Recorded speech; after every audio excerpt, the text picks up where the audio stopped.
Nobody had this sense कि हम इसके पेरेंट्स को ये बात डिस्कस की जाए कि क्यों इतना वॉशरूम जा रही है। तो मैंने अपना डायग्नोसिस खुद किया था, लेकिन किसी ने सुनी नहीं उस टाइम पर।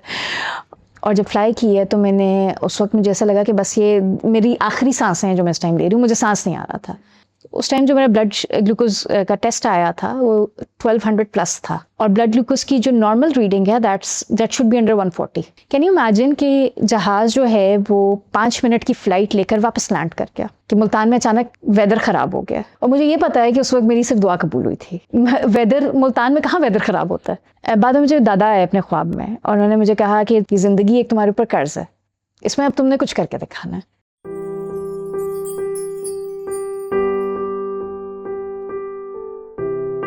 मेरी डायग्नोसिस से पहले मैं उसको 15 इयर्स की थी और मैं ओ लेवल्स करना चाहती थी। तो फादर मेरे गुजरांवाला में पोस्टेड थे उधर, उस टाइम पर ओ लेवल्स नहीं था सच किसी भी स्कूल में। मेरी नानी होती थी मुल्तान, ज़िद्दी थी मैं थोड़ी सी, बहुत शौक था मुझे कि मैंने करना है हर सूरत। तो पेरेंट्स ने मुझे मुल्तान नानी के पास भेज दिया। फादर आर्मी में थे, वो जो स्कूल था मुल्तान बीकन हाउस, मेरी नानी का घर मुल्तान के एक किनारे पर और स्कूल बिल्कुल दूसरे किनारे पर था। तो आर्मी का एक ट्रक आया करता था, हम बच्चों को पिक करता था घरों से और उस स्कूल तक पहुंचाता था। It was almost 1 to 1.25 hours drive जो एक साइड की होती थी। जब आपको टाइप 1 डायबिटीज़ के होते हैं, आपकी शुगर लेवल्स जब भी हाई होती हैं, चाहे होने के बाद हो या उससे पहले का हो, तो आपको बार बार वॉशरूम जाने की ज़रूरत पड़ती है। तो मुझे अभी भी याद है कि मैं एक इतनी बड़ी बोतल थी जो कि तकरीबन मेरे ख्याल में 1.5 लीटर से 2 लीटर उसमें पानी आता था, वो मैं भर के लेके जाती थी स्कूल, और मैं दिन में उसको 2 से 3 मरतबा दोबारा रिफ़िल करती थी और पूरा का पूरा पानी पी जाती थी। समटाइम्स मुझे ट्रक को रुकवा कर किसी और बच्चे के घर पर उतर के वॉशरूम भी यूज़ करना पड़ जाता था, which was very embarrassing. It was very embarrassing for me. Class जब होती थी तो कभी क्लास के बीच में, कभी क्लास के बाद वॉशरूम जाना पड़ रहा है। अच्छा, वो सारी के सारे क्लासमेट्स जो थे वो आपस में, लड़कियां वो आपस में खुसफुस बार बार जाती है वॉशरूम, बार बार जाती है वॉशरूम, बार बार। अच्छा, ये मैं अगर बहुत अच्छी स्टूडेंट ना होती तो शायद टीचर्स ये कर रही होती कि शायद बंक करने की कोशिश करती है हर थोड़ी देर के बाद। और ये अक्सर बच्चों के साथ होता है कि उनको ये अज्यूम किया जाता है कि क्लास बंक करने की कोशिश कर रहे हैं, हालांकि पीछे एक मेडिकल रीज़न होता है, उसको वैल्यूएट नहीं किया जा रहा होता।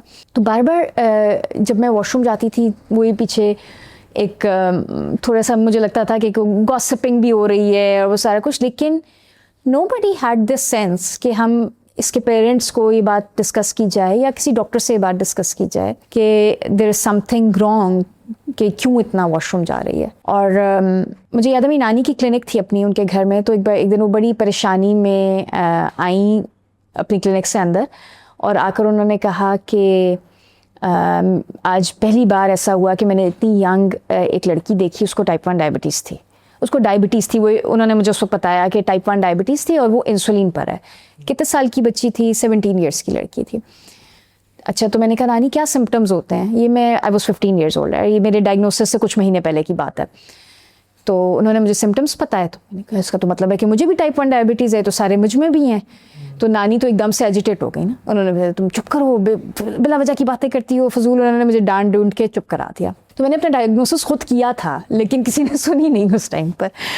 और बस फिर उसके बाद ये मेरी बर्थडे थी, उस दिन मैं उससे पहले ईद थी, तो मैं पेरेंट्स के पास वापस गई हुई थी। और ईद पर पहले अच्छी खासी बदपरहेज़ी वैसे ही हो जाती है, उसके फ़ौरन मेरे ख्याल में ईद की तीसरा दिन था जब मेरी बर्थडे थी, तो मैंने केक भी खा लिया। बस फिर हालत बहुत ज़्यादा बिगड़ गई। जब हालत ज़्यादा बिगड़ी और ये वॉमिटिंग और नोज़िया और लूज मोशंस और डिहाइड्रेशन उस पर स्टार्ट हुई, तो पेरेंट्स उठाकर जस्ट बिफोर दिस मेरी फ़्लाइट थी to go back to Multan. Flight you would imagine कि लाहौर से बस पे जाना था। मेरे मामू एक्चुअली मुझे मुल्तान से पिक करने के लिए आए लाहौर, और मेरी हालत इतनी उस वक्त अजीब सी हो रही थी कि मैंने उनसे कहा कि मामू मेरा स्टमक अपसेट है, मुझे नहीं लगता कि मैं बस पे नहीं जा सकूँगी, मैं कंट्रोल ही नहीं कर पा रही, मेरी वॉमिटिंग बार बार हो रही है। और तो पेरेंट्स ने जहाज़ का टिकट बुक करा दिया फ्रॉम लाहौर टू मुल्तान। कितनी देर की फ़्लाइट है लाहौर टू मुल्तान की? आधे घंटे की फ़्लाइट है। फ़्लाइट फ्लाई की है, और जब फ्लाई की है तो मैंने उस वक्त मुझे ऐसा लगा कि बस ये मेरी आखिरी सांसें हैं जो मैं इस टाइम ले रही हूँ, मुझे सांस नहीं आ रहा था, और मुझे लगे कि बस मैंने अभी यहीं ख़त्म हो जाना है। और उस वक्त मैंने अल्लाह मियां से दुआ की, अल्लाह अभी तो मैं इतनी छोटी हूँ, अभी तो मैंने ये करना है और वो करना है, और I don't want to die इस वक्त ना। अच्छा, मेरे साथ ही एक डॉक्टर साहिबा बैठी हुई थी सीट पर, बिल्कुल मेरी साथ वाली सीट पर। उन्होंने मुझसे पूछा कि बेटा आप ठीक हो? और मैंने उनसे कहा, मैंने बस, मुझे जो लास्ट बात याद है कि मैंने उन्हें कहा कि मैं ठीक नहीं हूँ। फिर जो मेरी आंख खुली वो जहाज़ से बाहर मेरे पेरेंट्स सामने खड़े हुए थे, उधर खुली। कैन यू इमेजिन कि जहाज़ जो है वो 5 मिनट की फ़्लाइट लेकर वापस लैंड कर गया, कि मुल्तान में अचानक वेदर ख़राब हो गया। और मुझे ये पता है कि उस वक्त मेरी सिर्फ दुआ कबूल हुई थी। वेदर मुल्तान में कहाँ वेदर ख़राब होता है, और वो भी एक ऐसी अचानक से कि फ़्लाइट टेक ऑफ कर गई है और 5 मिनट बाद अचानक वेदर ख़राब हो गया, कि इतना वेदर ख़राब हो गया कि आपको लैंड करवाना पड़ गया। बाद में मुझे दादा आए अपने ख्वाब में और उन्होंने मुझे कहा कि तुम्हें दूसरी ज़िंदगी दी गई है, तुमने इसमें कुछ करके दिखाना है। ये कर्ज़ है तुम्हारे ऊपर, ये ज़िंदगी एक तुम्हारे ऊपर कर्ज़ है, इसमें अब तुमने कुछ करके दिखाना है। खैर मैंने उसको इसी उस पर किया। उस टाइम पर नहीं समझ आ रही थी, इतनी यंग एज में आपको नहीं समझ आ रही होती कि क्या कर सकती हूँ मैं, क्या होना है, किस तरीके से। साथ में ये सारे इमोशनलिज्म के हमारे जो वो चलते हैं कि बेचारी के साथ ये हो गया वो हो गया।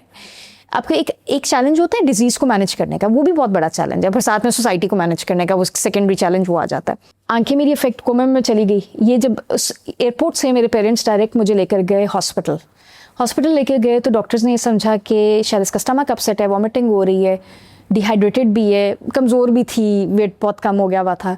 तो उन्होंने मुझे बगैर कुछ भी टेस्ट किए ग्लूकोज की ड्रिप लगा दी।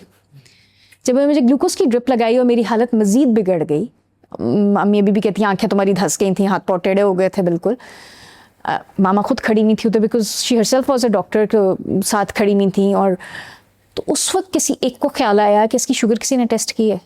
उस टाइम जो मेरा ब्लड ग्लूकोज का टेस्ट आया था वो 1200 प्लस था, और ब्लड ग्लूकोज की जो नॉर्मल रीडिंग है दैट शुड बी अंडर 140, तो वो 1200 से भी ऊपर था। खैर कोमे में चली गई। उस टाइम पर पेरेंट्स को ये कहा डॉक्टर्स ने कि भाई इसके वापस आने की आप दुआ भी ना करें, क्योंकि अगर ये वापस आएगी भी ना तो साथ अपनी कॉम्प्लिकेशंस लेकर आएगी। वो हो सकता है इसकी आंखें ख़त्म हो चुकी हों या गुर्दे ख़त्म हो चुके हों, तो बहुत बुरी इसकी लाइफ गुजरेगी। Don't even pray for her to come back. बहरहाल मैं तो अल्लाह मियाँ से ज़िंदगी मांग के लाई थी कर्ज पे, तो वापस तो आना ही था। वापस आ गई।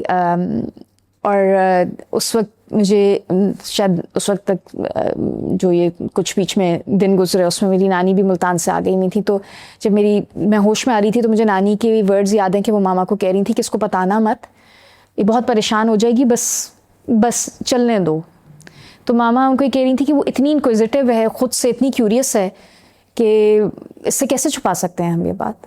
वो लाइब्रेरीज छान मारेगी, वो निकाल के छोड़ेगी। तो मैंने उसको पहला जुमला जो बोला था वो सुना था, मैंने सुन लिया है, मैंने आपको कहा था ना नानी। तो खैर उसमें मेरी आईसाइट इफेक्ट हो गई थी। आइज़ में मेरी कैटरेक्ट मोतिया आ गया था, उसका ऑपरेशन था। और जब ये ऑपरेशन हुआ उसके हफ्ते 10 दिन के बाद मेरे मॉक्स थे, शायद ओ लेवल्स के एग्ज़ाम्स होने थे। तो मामा मेरी, और उस टाइम पर जब ये 1998-99 की बात है, तो उस टाइम पर जब ये मोतिया का ऑपरेशन होता था, अब तो होता है ना कि within a few hours you are normal, आप कर सकते हैं। तो आपके लिए पूरी एक हफ्ते के लिए आपकी आंख पे पट्टी बन जाती थी, क्योंकि वो प्रॉपर सर्जरी होती थी। और तो वो मेरी आंख पे पट्टी बंदी हुई थी एक आंख पर, और मामा मुझे बुक्स से पढ़ के सुना रही थी, क्वेश्चंस पूछ रही थी, मैं तैयारी कर रही थी एग्ज़ाम्स की। तो मेरे फादर के कज़न थे, वो आए हमारे घर, और उन्होंने आकर ये सीन देखा कि मामा मुझे पढ़ा रही हैं। और अभी मुझे डायबिटीज़ हुए मुश्किल से साल भी नहीं हुआ था तो जब ये सर्जरी का फ़ैसला हुआ था, और मैं आंख पे पट्टी बंदी हुई है और मैं उनको पढ़ भी रही हूँ, साथ में उनके क्वेश्चन आंसर्स भी कर रही हूँ।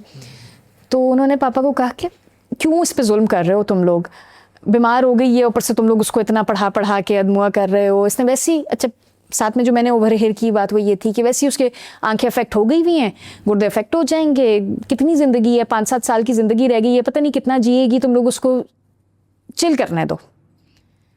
मुझे तो ये बात लग गई बहुत बुरी। वो तो चले गए, अंकल तो चले गए, मैंने जाके अपने फादर से लड़ना शुरू कर दिया। मैंने उनके लिटरली उनको मुक्के मारे, बाकायदा मैंने ना गुस्सा किया उनके ऊपर कि आपने, हाउ डेयर यू, कि आपने इस बंदे को घर के अंदर रहने दिया, आपने इनको घर से निकाल क्यों नहीं दिया। ये बात सुनकर तो पापा ने मुझे काम डाउन किया। उन्होंने मुझे कहा बेटा तुम खुद लोगों को जवाब दोगी, मेरे जवाब देने की ज़रूरत नहीं है, तुम खुद लोगों को बताओगी, खुद लोगों को दिखाओगी, तो मेरे बताने या दिखाने की ज़रूरत नहीं है। उस वक्त मैंने ये फ़ैसला किया कि अच्छा, मैंने, क्योंकि वो बात पढ़ाई पे उन्होंने मेरी की थी कि मैंने पढ़ के दिखाना है, तो बस उसी धुन में पहले इंजीनियरिंग में एडमिशन लिया, फिर मास्टर्स किया, पीएचडी किया। जब पीएचडी कर लिया तो तब ख्याल आया कि क्या ये था मेरी ज़िंदगी का मकसद, कि मैंने अंकल को दिखाना था। उससे पहले उनकी डेथ हो चुकी थी, क्या उन्होंने देखना था। लेकिन बहरहाल मुझे, मेरे दिल को एक सुकून आ गया कि मैंने अपनी जो बात थी वो पूरी करके दिखाई है। बट ख्याल ये आया कि क्या ये ज़िंदगी का मकसद था। मेरे दिल को सुकून नहीं आता था। मैं नर्स में पढ़ाती थी तो मैं सुबह 9 to 5 की उधर जॉब होती थी, तो शाम को आकर अपने ये टाइप 1 कम्युनिटी के साथ लग जाती थी। मेरे हस्बैंड ने कहना शुरू कर दिया कि यार एक साइड अपना लो, इतना बड़ा मुश्किल है कि तुम सुबह वो कर रही हो, शाम में ये कर रही हो, तो तुम्हारे पास फैमिली के लिए और अपने लिए टाइम कब बचेगा। That is when I decided to quit and I chose this, क्योंकि पीएचडी करना कभी भी मकसद नहीं था। प्रॉबेबली कुछ प्रूव करना मकसद था जो हो गया हुआ था, और मुझे उसके अंदर सवाए इसके कि ठीक है, जो स्किल्स मैंने वहाँ से लर्न की हैं, रिसर्च की, अपने आप को ऑर्गेनाइज्ड रखने की, how to make systems, how to design processes, वो सारी जो स्किल्स एक लर्न की हैं वो मैं इम्प्लीमेंट कर लूँगी, but I will not stay towards the engineering side. एक बड़ा डिसीजन था उस टाइम पर। मेरे father was not happy with that. मुझे कहा कि तुमने पहले 4 साल इंजीनियरिंग के लगाए, फिर 2 साल मास्टर्स के लगाए, फिर 8 साल पीएचडी में लगाए, क्योंकि पीएचडी के दौरान मेरे 2 बच्चे भी पैदा हुए। 8 साल तुमने पीएचडी में लगाए, तो इतने लंबे अरसे के बाद, यानी this is like a 14 years का जर्नी। तो अब उस सारे को रैप अप करके साइड पे रखना और एक नया काम स्टार्ट करना। बट बहरहाल मेरे जो सुपरवाइज़र जिनका मैंने आपसे पहले जिक्र किया, उन्होंने मुझे कहा, मैंने उनसे पूछा, मैंने बताया उन्हें कि पापा खुश भी नहीं है इस बात से। तो उन्होंने मुझे कहा कि देखो, बाकी सब कुछ जो है ना वो सिर्फ चूल्हा जलाने के लिए होता है। तुम्हें और मैं जितना तुम्हें, क्योंकि मेरा मास्टर्स भी उन्होंने ही सुपरवाइज़ किया था, ये जितना मैं तुम्हें जानता हूँ, तुमने रुकना नहीं है जब तक तुम्हारा दिल नहीं सेटिस्फाई हो जाता। So go do what your heart desires to do, forget everything else. तुम्हारी ये जो एजुकेशन है ये तुम्हें काम आ जाएगी बहरहाल।